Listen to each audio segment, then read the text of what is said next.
테마파크 기획자 굉장히 비전이 있는 직업이면 분명합니다. 그리고 테마파크 기획자는 현실적 전망을 좀 말씀드리도록 하겠습니다. 중국이 13억, 14억 인구라 그러죠. 근데 재밌는 사실은 중국이 외국인들이 가면은 굉장히 볼 게 많지만 자국인들은 사실 스스로 즐길 것이 많이 모자란다고 얘기를 합니다. 그렇지만 향후 미래 경제의 어떤 주축이 중국이 된다는 말이 있을 정도로 굉장히 발전을 하고 있는데요. 중국이 2014년도에 상하이에 디즈니랜드가 오픈합니다.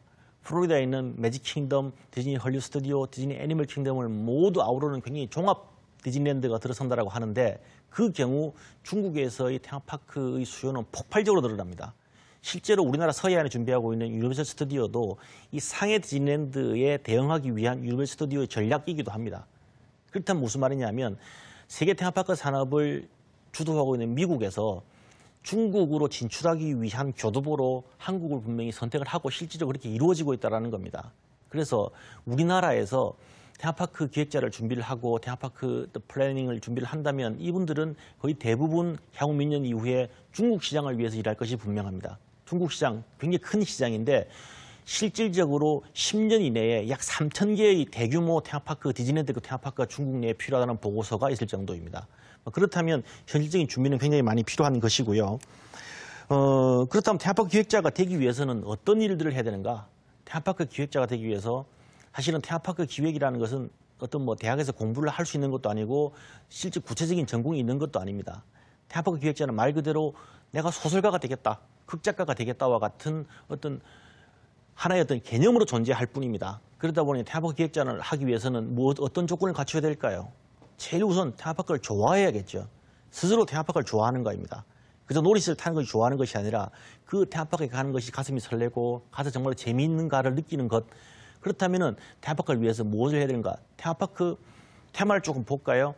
민속촌처럼 옛날의 과거 세계를 다루기도 합니다. 요즘 기술의 흐름을 볼 때 로봇을 다루는 테마파크도 있습니다. 그리고 세계 여행을 다루는 테마파크도 있습니다. 가족의 꿈과 행복을 위해 다루는 테마파크도 있습니다.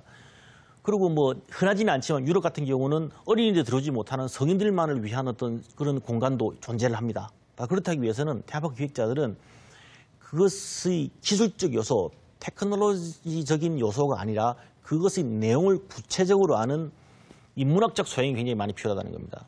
그래서 우선적으로 아무래도 인문학을 공부하거나 어떤 지리를 공부하신 분들은 아무래도 유리하겠죠. 그리고 영상이라든지 예술을 공부한 분들도 아무래도 유리할 것입니다. 그렇지만 정말로 내가 테마파크를 좋아한다고 생각한다면 테마파크 기획자의 자격은 충분하다고 저는 생각합니다. 그 다음이 뭐겠습니까? 좋아하니까 많이 가보겠죠. 실제로 테마파크를 많이 가봐야 됩니다. 많이 가보고 많이 타보고 많이 느껴보고 내가 어린애가 된다면 이 상태에서 어떤 느낌을 가질까? 내가 어른이라면 여기서 지루해야 하진 않을까? 바로 그렇게 생각을 가지게 되는 것이죠. 그리고 테마파크를 많이 가보십시오. 재미있습니다. 물론 뭐 우리나라에 몇 군데 제지한 테마파크라고 하지만 사실은 우리 주위에 있는 작은 박물관도 지식 테마파크고 우리 중에 있는 큰 어떤 상가나 어떤 테마 상가에서도 내가 어떤 물건을 살 것인지 고민하고 그 분위기에 젖어보는 것 테마파크적 마인드라고 생각을 하는 것입니다. 바로 그런 것들이 테마파크 기획자로서의 요소라고 저는 생각을 합니다. 예, 그래서 저는 이미 뭐 현업에서 일을 하고 있습니다만은 테마파크 기획자가 되시려는 분들에게서 이제 질문이 몇 가지가 있다고 그러시더라고요. 어떤 질문인지 한번 받아보도록 하겠습니다. 테마파크 기획자 진출 분야도 매우 다양한데 그 분야에서 통상적으로 받는 연봉이나 보수는 어느 정도 되는지 알고 싶습니다. 예, 얼마를 받느냐, 뭐 제일 중요하죠. 직업이니까 굉장히 어떤 보수를 받는 건 중요한데 구체적인 액수가 얼마라고 말씀드리기는 힘들고요. 사실은 우리나라 중견기업, 대기업 정도의 수준에서부터 중소기업 사이에 그 정도 위치한다고 생각을 하면 됩니다. 그런데 테마파크 기획자라는 것은 테마파크를 위해서 일을 하기도 하는데요. 글쎄 서글프다고 얘기를 해야 될까요? 사실은 남을 즐겁게 해주기 위해서 내가 희생되어야 되는 경우가 많습니다.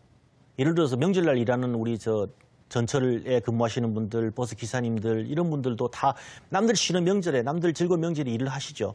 테마파크 뭐 흔히 대목이라고 표현하는데 가장 큰 대목에 나와서 일을 해야 됩니다.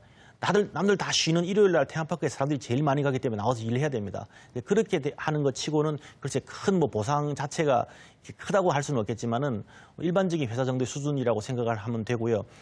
반면에 이러한 일들이 수요가 아주 확실하기 때문에 제대로 자기만 자리만 잡다면은 독립해서 굉장히 큰 수익을 낼 수 있는 구조인 것은 분명합니다.